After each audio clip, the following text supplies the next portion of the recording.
নমস্কাৰ, মই ৰঞ্জন চৌধুৰী। 2021 প্ৰতিষ্ঠান বিৰোধী ঢৌ আছিলে আৰু 2026 কিন্তু তাতকৈ আৰু বহুত বেছি প্ৰতিষ্ঠান বিৰোধী ঢৌ। কিন্তু দুৰ্ভাগ্য হ'ল প্ৰতিষ্ঠান বিৰোধী হোৱা স্বত্তেও কোনো পধ্যেই বিৰোধী পক্ষ কংগ্ৰেছৰ নেতৃত্বত পাৱাৰত আহিবই নোৱাৰে। মানে আশে পাশে নাই, বহুত দূৰত। 2021 টেকনিকেলি ভুলটো ক'ত হৈছিলে? 2021 টেকনিকেল ভুলটো আছিলে বদৰুদ্দিন আজমলৰ লগত এলায়েন্স কৰাটো। সেইটো হ'লগৈ ডাঙৰ ব্লাণ্ডাৰ আছিলে। সেইটোৱে কি হ'ল, মানে বিজেপিক পলাৰাইজ কৰাৰ কাৰণে একদম ৰাস্তা ইজি কৰি দিলে। তেওঁ উজনি আৰু নামনি দুঠাইতে মানে আপোনাৰ ভাল প্ৰদৰ্শন কৰিলে। বহুতে ভাবি আছিল নে উজনিত কৰিব, নামনিত নকৰিব। নহয়, সমানে উজনি নামনি দুটাতে মানে একেবাৰে চুনামি আনিলে। 21 কৰিছিলে আপোনাৰ বদৰুদ্দিনৰ লগত। এইবাৰ ভুলটো হৈ আছে, এইবাৰ কৰিছে অখিলউদ্দিনৰ লগত।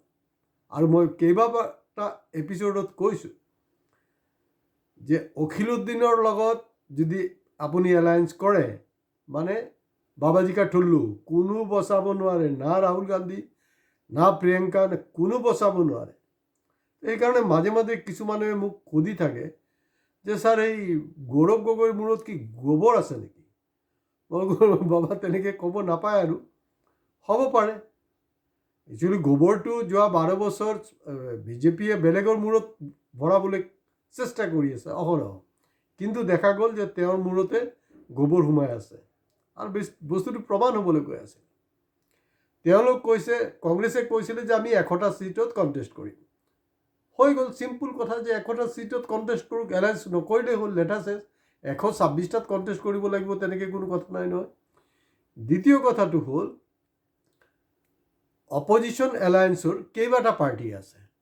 তো অলৰেডি অখিলক 15টা, অজপক 8টা, 8 আৰ 5 15 হ'ল গ'ল আপোনাৰ 23, থাকিল 3টা। তো CPI কেইটা পাব, CPIM কেইটা পাব আৰু CPIML কেইটা পাব? তাৰপিছত কাৰ্বি আংলঙত কেইটা দিব? তো গতিকে একেবাৰে নিৰ্ঘাত এটা নিজৰ ভৰিত নিজে কোৰাল মৰাৰ কামটো কৰিলে। হয়, গৌৰৱ গগৈ জাতীয় ৰাজনীতিত বিশেষকৈ পাৰ্লামেণ্টত স্পীচ দিয়াৰ ক্ষেত্ৰত তেওঁ যথেষ্ট পাৰদৰ্শী, তাত কোনো সন্দেহ নাই। কিন্তু অসমৰ আজি কপতি কোনো ইছ্যু, যদি অসমৰ ঢেৰ ইছ্যু আছে, তেওঁ কিন্তু পাৰ্লামেণ্টত বলিষ্ঠভাৱে উত্থাপিত কৰিব পৰা নাই। এলায়েন্স নকৰিলে কংগ্ৰেছৰ বেনিফিটটো কি আছিলে? এলায়েন্স নকৰিলে কংগ্ৰেছৰ বেনিফিটটো হ'ল যে খুব সম্ভৱ হয়তো শিৱসাগৰতো আকৌ কংগ্ৰেছ জিকি গ'লে হয়, কিন্তু সেইটো ৰাস্তাটো খতম। এতিয়া অখিল আৰু এই আমাৰ লুৰিণ, তেওঁলোকে এলায়েন্সৰ কাৰণে কেলে ইমান তৎপৰ হৈ আছিলে? কাৰণ তেওঁলোকে জানে এলায়েন্স কৰিলে যদি নকৰে তেতিয়াহ'লে তেওঁলোকে নিজেই নিজিকে। এতিয়া অখিলে বিচাৰিছিলে 20টা। এতিয়া কষ্টটো প্ৰশ্ন হ'ল যে 20টাৰ পৰা 2টা জিকিবনে নাই? লুৰিণে বিচাৰিছিলে 15টা, পালে 8টা। কাৰণ লুৰিণ নিজে জিকিবনে নাই, সেইটোৱে এই সময়ৰ ডাঙৰ প্ৰশ্ন। গতিকে একদম মানে খালী ময়দান দি দিছে হিমন্ত বিশ্ব শৰ্মাৰ কাৰণে। আৰু হাগ্ৰামা মহিলাৰীৰ পৰা কিন্তু মই আগতেও কৈছোঁ, আগতেও গৌৰৱ গগৈক ক'ব বিচাৰিছোঁ যে হাগ্ৰামা মহিলাৰীৰ পৰা আপুনি ৰাজনীতিটো শিকক, যে ৰাজনীতি কেনেকৈ কৰিব লাগে। লাষ্ট ইলেকশ্যনত কোনোবাই হয়তো ক'ব পাৰে যে না এইটো সৰু ঠাই নহয়। লাষ্ট ইলেকশ্যনত UPPL পাৱাৰত আছিলে, এতিয়াতো অজপ আৰু সেই ৰাইজৰ দল কোনো পাৱাৰলেছ পালোঁ। এইবিলাকতো এনেই বকি আছে কাম। সিহঁতে কোনে ফাণ্ডিং কৰি আছে, কোনে মবিলাইজেশ্যন কৰে, আমাৰ হাতততো চব খবৰ আছে ন। আমি ইলেকশ্যনলৈকে আৰু বস্তু এটাৰ পিছত এটা ফাদিল কৰি থাকিম। তেওঁলোকে ইমান অহা যোৱাৰ খৰচ পাতি ক'ৰ পৰা ওলায়, কি ফাণ্ডিং হৈছে, আমি চব জানো। আমি ফাদিল কৰিম অহা দিনত। সেইকাৰণে আমাৰ চেনেল ৰেগুলাৰ চাব, ছাবস্ক্ৰাইব কৰিব, লাইক আৰু কমেণ্টছ লগতে কিন্তু কৰি থাকিব। গতিকে মানে তেওঁৰ দেউতা তৰুণ গগৈৰ যি ৰাজনীতিক পৰিপক্কতা, সেই পৰিপক্কতাৰ ওচৰত কিন্তু গৌৰৱৰ ৰাজনীতিক পৰিপক্কতা নাই বুলি ক'ব পাৰে।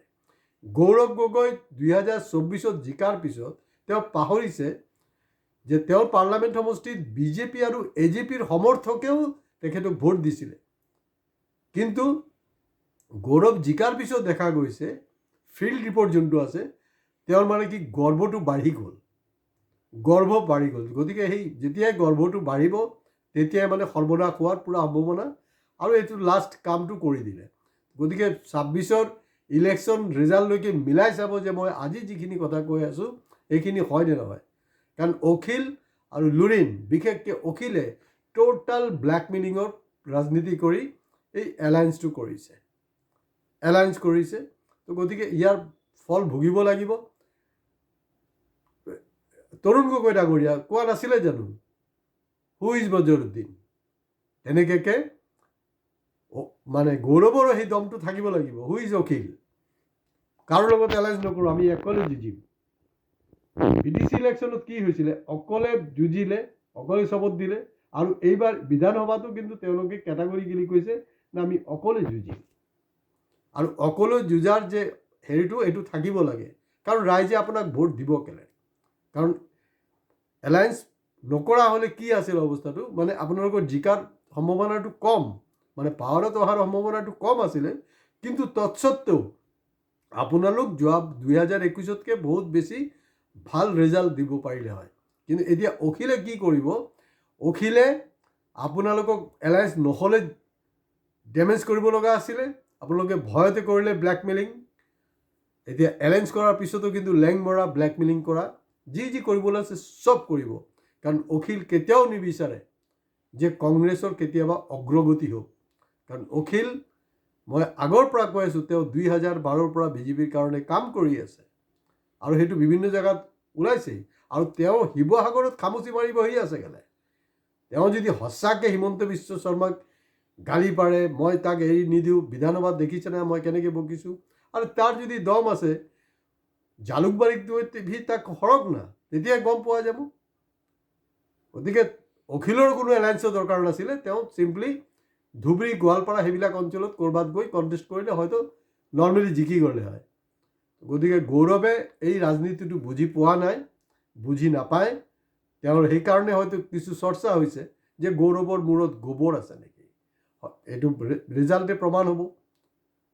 যদি কিবা কৰি দেখুৱাব পাৰে তেতিয়াতো গোবৰ নাই। যদি আকৌ বাবাজিকা ঠুল্লু হৈ যায়, যোনটো হোৱাৰ সম্পূৰ্ণ সম্ভাৱনা আছে, তেতিয়া কিন্তু আপোনাৰ যে গোবৰ যে আছে গৌৰৱৰ মূৰত, সেইটো কিন্তু আকৌ এবাৰ প্ৰতিষ্ঠা হৈ যাব।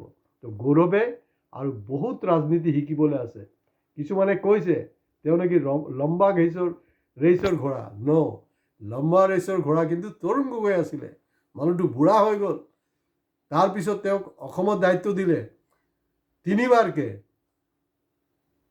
মুখ্যমন্ত্ৰী হৈ দেখুৱাই দিলে তেওঁ কি কৰিছে, অসমৰ পৰিৱেশ কি আছিলে আৰু তেওঁ কি কৰিলে। তো গতিকে তেওঁ না দেউতাৰ পৰা শিকিছে, না অসমৰ ৰাজনীতি বুজি পায়। কাৰণ তেওঁৰ মাইণ্ডত যদি এতিয়ালৈকে মোটা মাছ, মাইকী মাছ এই কথা বতৰাবিলাকেই থাকে, তেতিয়াতো হৈ গ'ল। আৰু আজি ইয়াতে শেষ কৰিছোঁ, কিন্তু কমেণ্টছ কৰিব, ছাবস্ক্ৰাইব আপোনালোকে প্লিজ কৰিব। নমস্কাৰ।